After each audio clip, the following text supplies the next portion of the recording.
Well, would you look at that, y'all? We got a trade to take a look at early this Monday, and I'm back. I know, I was back from vacation. When was the last time y'all ever had 4 days without an AVC video? It's been a minute, but we're back from vacation. Anyway, the Clippers, Jazz, and Heat have agreed to a trade that sends Norman Powell to Miami, John Collins to the Clippers, and Kevin Love and Kyle Anderson, plus a 2027 Clippers second round pick to the Jazz. This one, a bit out of left field, but in my initial reaction is wow. Some interesting players being moved to some solid basketball teams, and the Jazz doing their thing and making trades happen, being the facilitator. The Jazz are like one of like three teams, them, Washington, and Brooklyn, that can kind of help facilitate deals right now. So the Jazz playing their part in the economy. Let's just draw this out. I've kind of already got a couple things set up here. So Kyle Anderson is on his way to the Jazz, which is a salary that Miami just really probably didn't want to pay this year. I know this year's guaranteed on his contract, and I believe next year's salary is not, right? I want to take a look at that quick. I believe that his... Can I just click on the right thing? Thank you very much. His 2026-2027 salary isn't guaranteed. So yeah, that's not really something they wanted to provide or wanted to pay, just because Miami is always trying to be competitive, right? And $9 million for a player of Kyle Anderson's caliber probably just not quite well. Maybe in today's economy, maybe Kyle Anderson is worth like $9 million.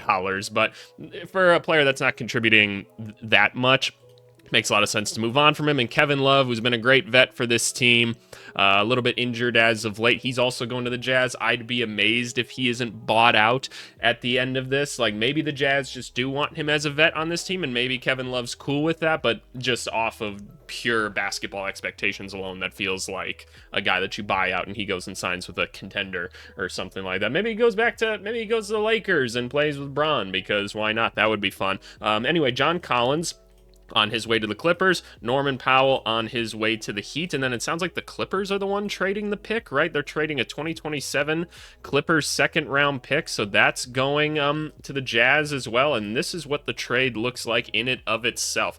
Initial reactions to this. The Miami Heat have no risk in this whatsoever. They traded two players that they really don't need to have basketball-wise to take on who was a borderline all-star player last year, Norman Powell.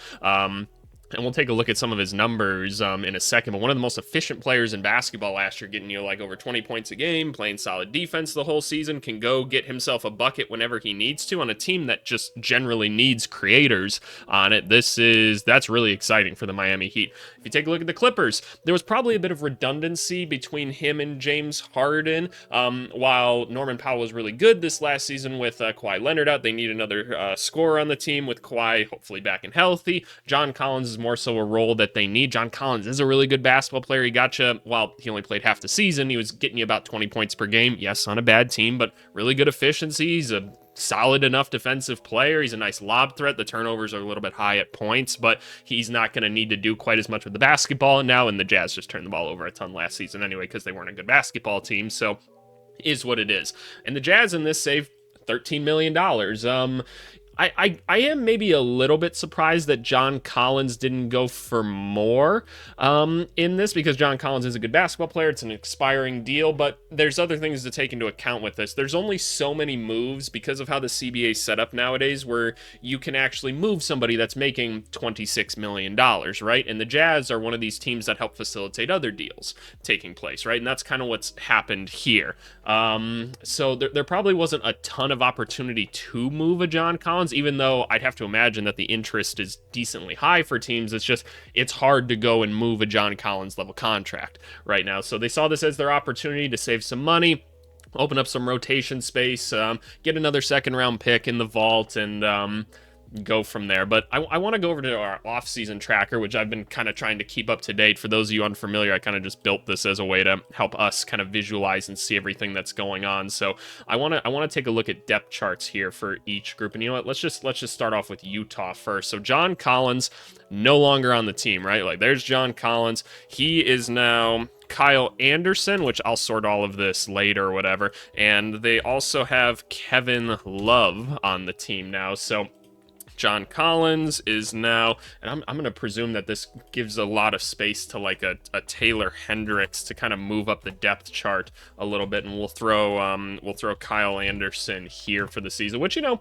nice veteran player to have on the team, why not? And then I'm going to throw Kevin Love here for just a second. So obviously this saves them a ton of money. They're not even over the cap line right now, which is crazy enough. It says that they have -2 roster spots, meaning that they're 2 players over the cap. I'm still counting John Tanji, which probably could get a 2-way contract out of them this year. I like to think that this guy can play himself onto the regular season roster.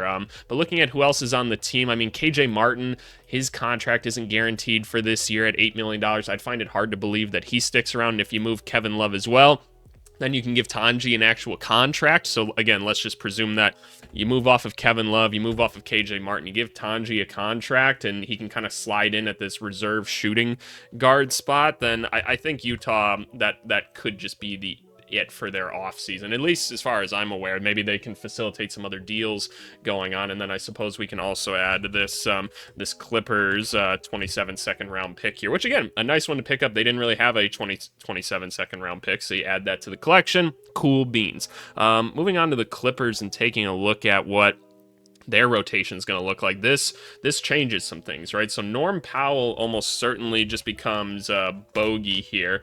At least I'd have to imagine, and I don't have a picture for him. Oh, look at that. There's bogey. Everything's fixed now.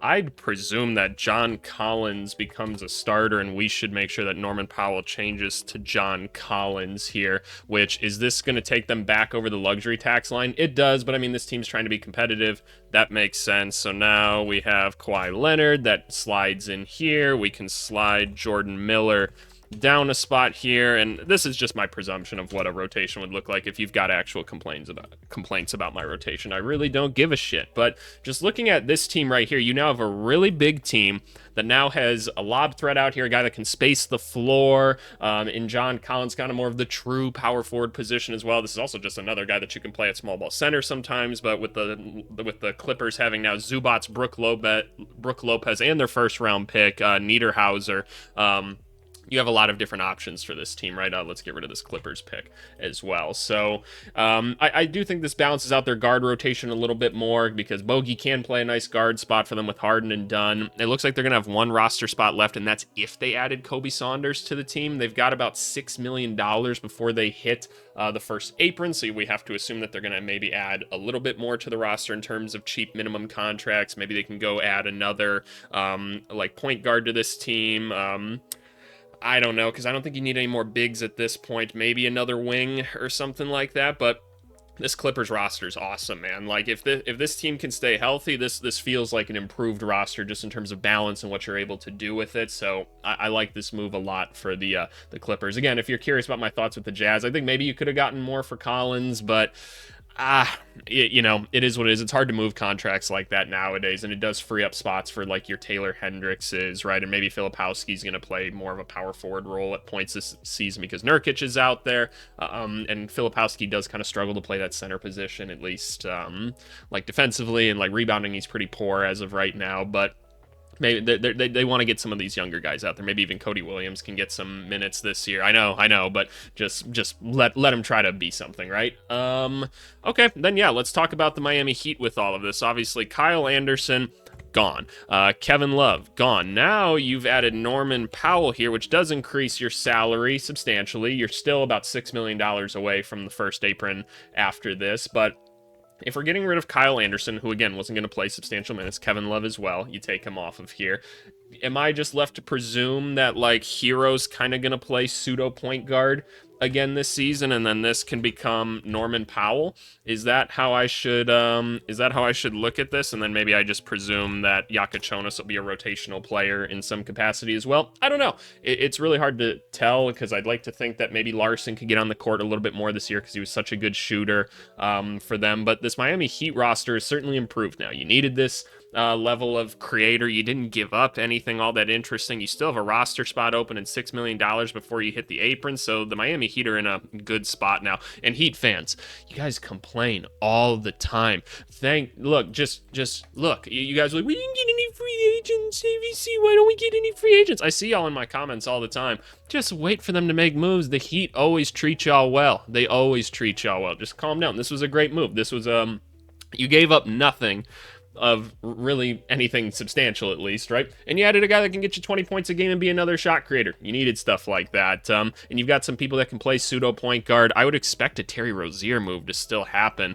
I'd still like to see like a DeMar DeRozan, like Terry Rozier swap. I know you don't necessarily need a DeMar DeRozan, but wouldn't you rather have that versus a Terry Rozier right now? I think that you would. But yeah. Just looking at Norman Powell and what he was able to do this last year, such an awesome offensive force. He's very solid defensively. Again, you needed people that could create offense for you. You're able to do that now. And what are you going to do with this last roster spot? Sign another center, try to trade Terry Rozier. Maybe he turns into 2 players, which could be valuable to them as well. But the Heat in a pretty good spot to be competitive in the East this next year. Are they a true contender? Well, they're the Miami Heat and they always find a way, right? But overall, just kind of wanted to give you my thoughts on this deal. I'd say if you're a Heat fan, yeah, no, awesome move. If you're the Clippers, I think this is a step in the right direction. If you're Utah, well, let your young guys get on the court more. Your team saves some money, which I know fans don't care anything about, and at least you got a little bit of draft capital out of it, but I think your next couple moves are pretty easy to figure out. And if you're a Jazz fan, just go enjoy watching Summer League, man. It's fun. As far as content going forward, like, yep, I'm not going to be posting at like 6:30 a.m. Central Time like I always am, because a lot of these videos coming out are reacting to exactly what's happening at real time, so don't be expecting that right now, but I will probably have another video out for you guys later today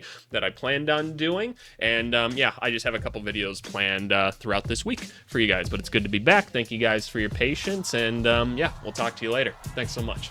Bye.